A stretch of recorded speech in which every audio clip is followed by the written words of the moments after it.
everybody can have a seat. Well, my name is Robert Johnson, and I just wanted to kick this off by telling you a little bit about what my topic is going to be on. Today I'm speaking about the idea of diversity within church. Before I get into that, I just wanted to give a quick shout out. My wife is in the room. If everybody could just, shout out to her. Yeah. She smiles real big, so I think that's good. So just to kick this off, how many people have stories from when they got wisdom teeth taken out? Anybody got a story about that? Well, just one about my life really quick. I was probably, freshman in high school, 2007, 14 years old when I got my wisdom teeth taken out. That was the year, right around the time that President Obama was in his first term.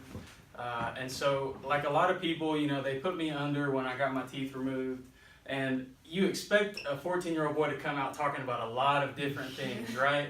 He's been around, doctors, nurses, people pulling on his teeth, all kinds of stuff. But for me, the one thing that I had on my mind and that my mom remembers me talking about was how I was so frustrated with there not being a biracial option on standardized testing in high school. And it killed me on SATs, on all kinds of different surveys they would have you fill out. And so I told my mom that I was going to write President Obama a letter because he would get it. He was our first biracial president, and I knew if I wrote him a letter, he would understand. Now, I never wrote the letter, but I am proud to say that I have seen that change since then. So maybe God heard my cry. But I do think this is an interesting topic, and it's something that is changing rapidly in our country. In America, just a couple of quick stats. Number one is from the U.S. Census Bureau. And they've collected detailed data, it says, on multicultural people only since 2000, when it first allowed respondents to check off more than one race, and 6.8 million people chose to do so. I was one of those 6.8. 10 years later, that number jumped by 32%, making it one of the fastest growing categories. That's really interesting. It's one of the fastest growing groups of people in our country. It's a little bit of information for you there.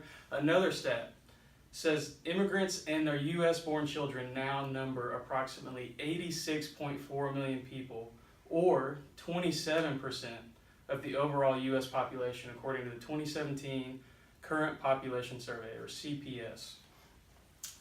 If you're wondering, what does that look like? If America's really changing, here's an example of what it could look like down the road, 50 years from now. This is just an example that National Geographic put along with that article. And the first time I saw it, found myself staring at these images because I saw a bit of myself in them. It made me wonder, man, are my friends' kids going to look like this? What are my kids going to look like?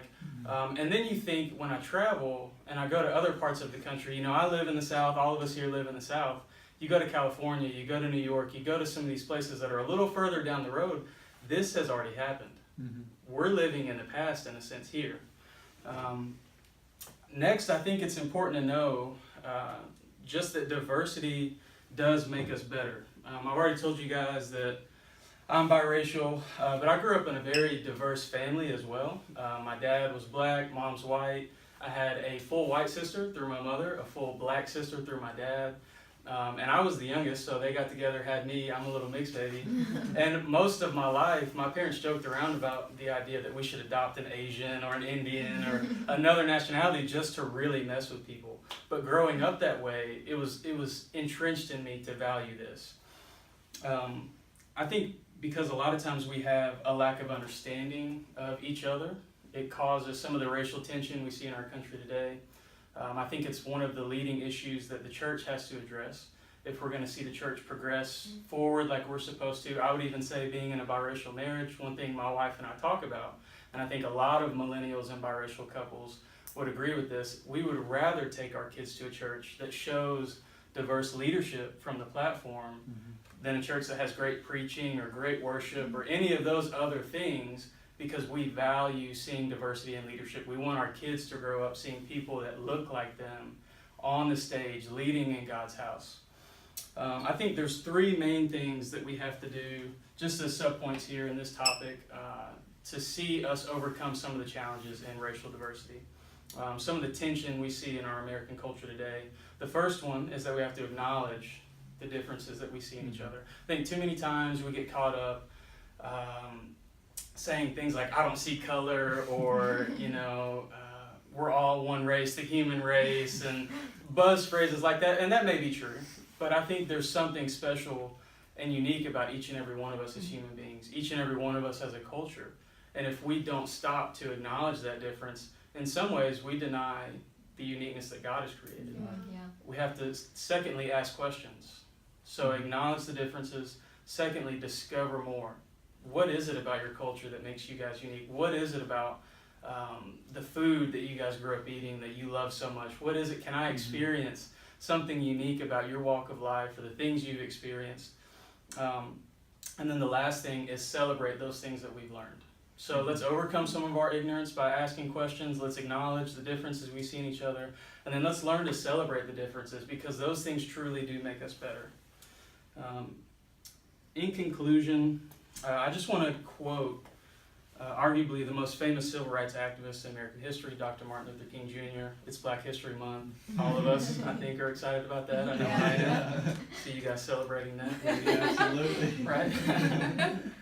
But he said during a televised speech Dr. King gave on April 17th, 1960, he simply said, "It is appalling that the most segregated hour of Christian America is 11 o'clock on Sunday morning." Just breaks my heart, and I don't think it should be so. I think we as Christians, we as people that say we love God and we love people, those are values that drive us. We can't be caught in the last place in line when it comes to seeing us bring change to our country. It's a sad day if Starbucks understands diversity, or Apple understands diversity more than church leaders. If anybody, we should be the ones that understand this topic. There's a favorite verse I have from Colossians 1:16 and 17, and it just says, "For in him all things were created, things in heaven and on earth, visible and invisible, whether thrones or powers or rulers or authorities, all things have been created through him and for him. He is before all things, and in him all things hold together." It's God's idea. Let's just wrap our hearts around it. Let's make a decision today together to move forward and be leaders in the church when it comes to diversity.